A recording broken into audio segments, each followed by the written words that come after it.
President, I'll be brief. I know the senator from Tennessee would like to close on this matter. I think everything that needs to be said about the details of this deal have already been said. I do want to be recorded for history's purposes before I know what is going to happen in regards to this if it goes through. Iran will immediately use the money that it's receiving in sanctions relief to begin to build up its conventional capabilities. It will establish the most dominant military power in the region outside of the United States, and it will raise the price of us operating in the region.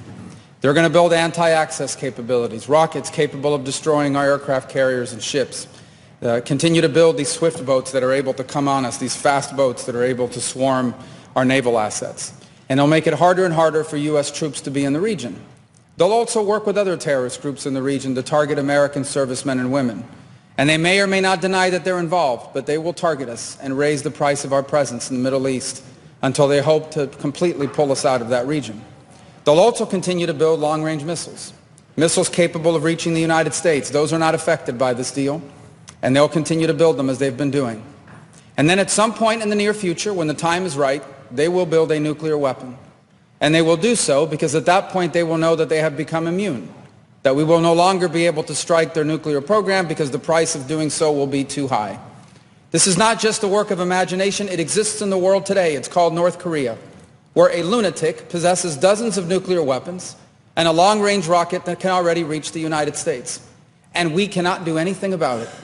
An attack on North Korea today would result in an attack on Tokyo, or Seoul, or Guam, or Hawaii, or California. And so the world must now live with a lunatic in possession of nuclear weapons. And this is the goal Iran has as well, to reach a point where they become immune to any sort of credible military threat because the price of a military strike would be too high. And then they become an established nuclear weapons power. And never in the history of the world has such a regime ever possessed weapons so capable of destruction. Iran is led by a supreme leader who is a radical Shia cleric with an apocalyptic vision of the future. He is not a traditional geopolitical actor who makes decisions on the basis of borders or simply history or because of ambitions. He has an religious apocalyptic vision of the future, one that calls for triggering a conflict between the non-Muslim world and the Muslim world, one that he feels especially obligated to trigger.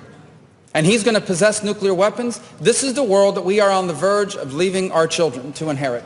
And perhaps we ourselves will have to share in it. And so I want to be recorded for history's purposes, if nothing else, to say that those of us who opposed this deal understood where it would lead.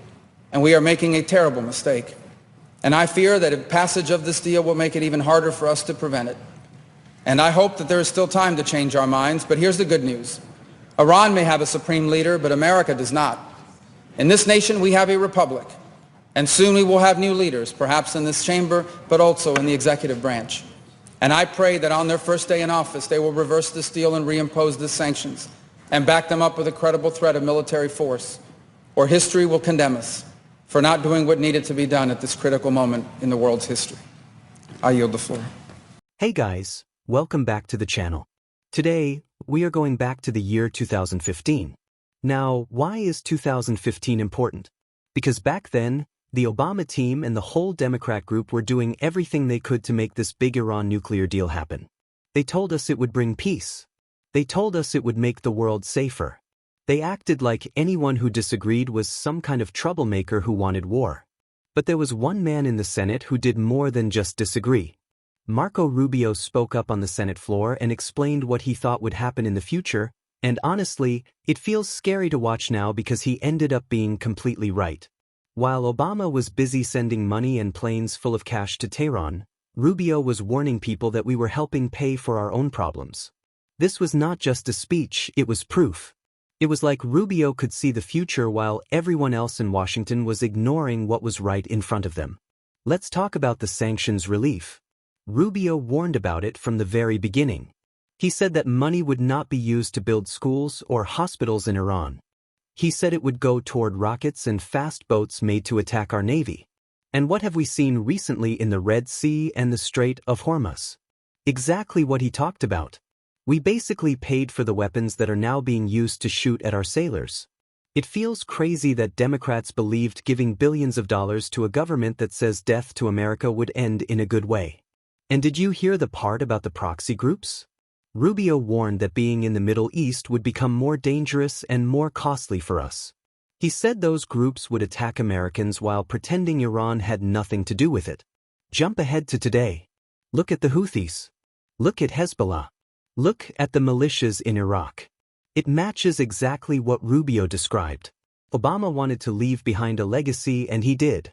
He helped strengthen the world's biggest supporter of terror while making American service members bigger targets. The scariest part for me, though, was the comparison to North Korea. Rubio explained it perfectly. Once a government like that gets nuclear weapons, nobody can really stop them. They become untouchable. Democrats played a game of delaying the problem for 10 years, but Rubio believed all we were doing was giving them time to grow stronger so that when they finally tried to get the bomb, stopping them would mean risking a world war. You cannot make deals with a dangerous end-of-the-world belief system. You cannot find a middle ground with a radical religious leader who believes he has a mission from God to start a global conflict. Rubio understood the way they think. Democrats only cared about appearances. In the end, this speech was a warning that powerful people ignored because they believed they knew better than everyone else. They did not. Rubio was right. The system was wrong. And now our children are the ones who must live in the world that was created.